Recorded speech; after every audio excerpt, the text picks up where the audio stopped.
सध्या योग म्हणजे योगासन, म्हणजे वजन कमी करणं किंवा स्ट्रेचिंग असंच त्याचं एक ढोबळ रूप झालेलं आहे, नाही का? पण माऊलींना काय अपेक्षित आहे? आसनाच्या बाबतीमध्ये आता आपण जगभरामध्ये मला वाटतं 21 जून हा योगा दिवस डे. योगा डे म्हणून सगळ्या जगामध्ये साजरा केला जातो. आपल्या भारताचे पंतप्रधान माननीय मोदी साहेबांनी खरोखर तर आपण सगळ्यांनी ऋणी व्हायला पाहिजे की ह्या गीतेचं तत्त्वज्ञान त्यांनी जगभरात घेऊन गेले एका क्षणात आणि सगळ्या जगांना सांगितलं की योगा हे तत्त्व अंगीकारा.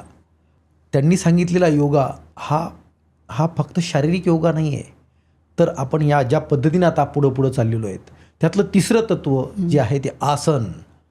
तर आसन म्हणजे काय? तर आसन म्हणजे शारीरिक, आपण आता स्वतःच्या शरीराला सुदृढ करत आहोत. जसं पहिलं यम हे सामाजिक तत्त्व आहे, नियम हे स्वतःचं वैयक्तिक तत्त्व आहे. आता त्याच्या पुढचं तत्त्व जे आलं ते स्वतःचं शरीर हे सुदृढ करायचं असेल, शरीरातली अंग आणि उपांग याच्यावर आपलं लक्ष केंद्रित करून ते निरोगी करायचं असेल, त्यांना वारंवार एखादी गोष्ट करायला लावून त्यांच्यामधली शक्ती वाढवायची असेल, तर आसन नावाचं जे साधन आहे ते योग्यांनी केलं पाहिजे किंवा माणसानं केलं पाहिजे. त्यामुळं तुमचं शरीर तर बळकटच होतं. शरीरातली अंग उपांग बळकट होतात, शरीरातली इंद्रिय बळकट होतात, सगळी ज्ञानेंद्रिय बळकट होतात, सगळी कर्मेंद्रिय बळकट होतात. आता प्रवास तुमचा ज्ञानेंद्रिय आणि कर्मेंद्रियाकडून पुन्हा सुरू होतो, तो मनाकडचा प्रवास सुरू होतो. म्हणजे एकाच वेळेला माइंड आणि तुमचं शरीर, म्हणजे शरीर, मन आणि आत्मा हे एकाच सरळ रेषेत आपण आणतो, ते आसनामध्ये आणतो. म्हणजे आसन करत असताना शरीराबरोबर आपण श्वासोच्छ्वासाद्वारे मनाला देखील नियंत्रित करण्याचा प्रयत्न करतो. शरीर, मन आणि आत्मा याचं मिलन, यांचं मिलन म्हणजे आसन. शरीर शुद्धीला आसनामध्ये खूप महत्त्व दिलेलं आहे. एकूण जे शरीरातील अंग उपांग आहेत त्यांनाही खूप महत्त्व दिलेलं आहे. म्हणून आसन ही वेगवेगळ्या प्रकारची आसनं आहेत. त्या वेगवेगळ्या प्रकारच्या आसनांनी वेगवेगळ्या अवयवांना बळकट केलं जातं, बरोबर. तर त्या पद्धतीनं आसनांचा वारंवार अभ्यास करून आपण आपल्याला स्वतःला सुदृढ केलं पाहिजे साधनेसाठी, म्हणून आसन. आणि ती पाऊलवाट चालल्यावर आपल्याला माऊली प्राणायामाकडे घेऊन जातात. एकदम बरोबर. होय. एक हार्वर्डचा एक स्टडी आहे ज्याच्यामध्ये त्यांनी असं सांगितलं, योगिक ब्रीदिंगमुळे आपल्या मेंदूमध्ये, ब्रेनमध्ये एक ॲमिग्डिला नावाचा एक जागा असते जिथे आपले इमोशन्स म्हणजे भावना त्याच्यावर नियंत्रण ठेवलं जातं आणि ज्याला फिअर सेंटर म्हणतो आपण, ते तिथे असतं आणि त्याच्यावर सकारात्मक परिणाम होतात. आणि हे योगिक ब्रीदिंगनी होतं, हे त्यांनी सिद्ध केलेलं आहे. हे माऊलींनी कधीच सांगितलं आहे प्राणायामाबद्दल. बरोबर आहे. प्राणायामाबद्दल सांगत असताना मी आणखी एक गोष्ट तुम्हाला सांगेल की प्राणायामामध्ये एवढी शक्ती आहे की ज्याला विपश्यना आपण असं म्हणतो, ती साधना म्हणजे प्राणायामच आहे. तुमचा श्वास हा तुमच्या अंतःकरणामध्ये, शरीरामध्ये खोलवर जिथपर्यंत जातो तिथपर्यंत तुम्हाला हळूहळू हळूहळू पाहता येणं, हे विपश्यनेमध्ये शिकवलं जातं. आणि हीच साधना प्राणायाममध्ये केली जाते. प्राणायाम म्हणजे आणि विपश्यना वेगवेगळं नाही आहे, एकच आहे. प्राणायामाचे वेगवेगळे प्रकार आहेत, परंतु प्राणायामामध्ये काय पाहायला शिकवलं जातं तर प्राणवायू आणि अपानवायू हा पाहायला शिकवलं. वायूचे 5 प्रकार मुख्य आहेत, तसे 9 प्रकार आहेत. त्याला आपण नैवेद्य दाखवताना देखील भगवंताला म्हणतो, ओम प्राणाय स्वाहा, व्यानाय स्वाहा, उदानाय स्वाहा, अपानाय, प्राणाय स्वाहा, अपानाय स्वाहा, व्यानाय स्वाहा, उदानाय स्वाहा आणि समानाय स्वाहा, असे वायूचे हे 5 मुख्य प्रकार आहेत.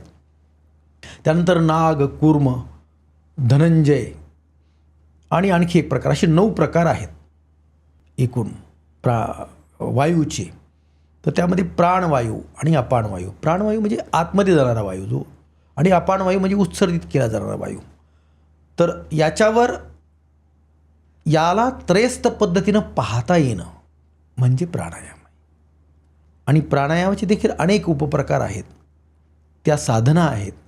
त्यामधून शरीर शुद्धी, तुमच्या प्रत्येक पेशीपर्यंत प्राणवायू घेऊन जाणं आणि अशुद्ध वायू परत प्रत्येक पेशीतला बाहेर काढून तो उत्सर्जित करणं, म्हणजे प्रत्येक पेशी ऊर्जेनं गच्च भरभरून वाहणं, तो निर्झर हा आतला रिकामा करणं, मोकळा करणं, त्याचा श्वास मोकळा करणं, हे प्राणायामाचं साधन आहे. त्याद्वारे आपण करतो. म्हणून प्राणायाम हा आंतरिक खोल असतो. माऊली प्राणायामबद्दल खूप सखोलपणे बोलतात, परंतु वेळेअभावी आपण काही गोष्टी थोडक्यात घेऊन आपण पुढं जाऊयात. की प्राणायामानंतर पुढचं जे साधन आहे, जे बहिरंग आहे, ते प्रत्याहार आहे. सगळ्यात कठीण, मायेचा विळखा पडलेलो. प्रत्याहार हा कठीण का आहे? भल्यांना तिथे पाय घसरतो. त्याला प्रत्याहाराला माऊली कडा नावाची उपमा देतात. हा कडा आहे, म्हणजे इथून 2 भाग होतात ना वेगवेगळे. प्रत्याहारापासून पुढची साधना जी आहे ती आंतरिक साधना सुरू झाली. प्रत्याहारापासूनची अलीकडची साधना ही बहिरंग साधना आहे. आपण आता या ज्या अष्टांग योगाचे 2 वेगवेगळे 2 प्रकार केले, की पहिले 5 अंग जे आहेत ते बहिरंग आहेत. तर प्रत्याहार ही अगदी 2 या साधनेला विभक्त करणारी साधना आहे. तर प्रत्याहार म्हणजे काय? तर आपल्या शरीरातले जे हे 14 इंद्रिय आहेत, त्यातले मी 5 ज्ञानेंद्रिय जे आहेत, 5 कर्मेंद्रिय आहेत आणि 4 आंतरेंद्रिय आहेत.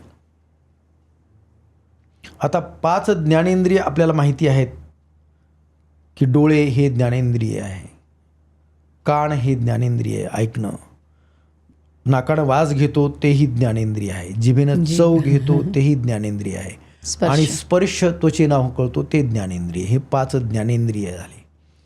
5 कर्मेंद्रिय आहेत, त्यामध्ये हात आहे, पाय आहे, गुद आहे, लिंग आहे आणि वाचा आहे, जिनं आपण बोलतो. हे कर्म आपण या 5 इंद्रियाद्वारे करतो, म्हणून हे 5 कर्मेंद्रिय. आणि मन, बुद्धी, चित्त आणि अहंकार हे 4 आंतरेंद्रिय आहेत. आपल्याला वाटतं आपण स्वतःला चालवतो,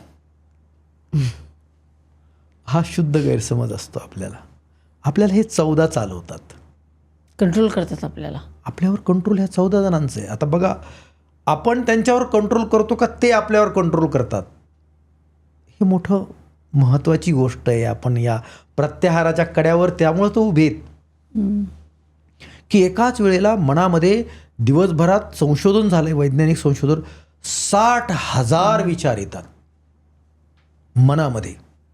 एक इंद्रिय 60,000 विचार कर, त्याच्यावर संशोधन केलं ते देखील जास्त असू शकतं ही संख्या, पण मनाबद्दल संशोधन केलं. मग हे बाकीच्या 13चं काय? प्रत्येकाचे स्वतःचे विषय वेगवेगळे आहेत त्यांचे, आणि त्याच्या विषयाप्रती त्यांच्या आसक्ती त्यालाही सीमा नाही येता.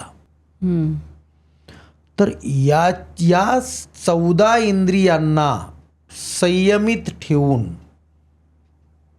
त्यांच्यावर कंट्रोल करणं आणि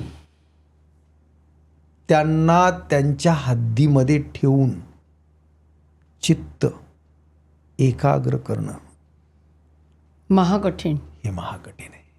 म्हणून याला कडा म्हटलेलं आहे. ही क्लिप शेवटपर्यंत बघितल्याबद्दल खूप खूप धन्यवाद. संपूर्ण एपिसोड बघण्यासाठी खाली दिलेल्या लिंकवर क्लिक करा आणि सर्व काही चॅनलला सबस्क्राईब करायला विसरू नका.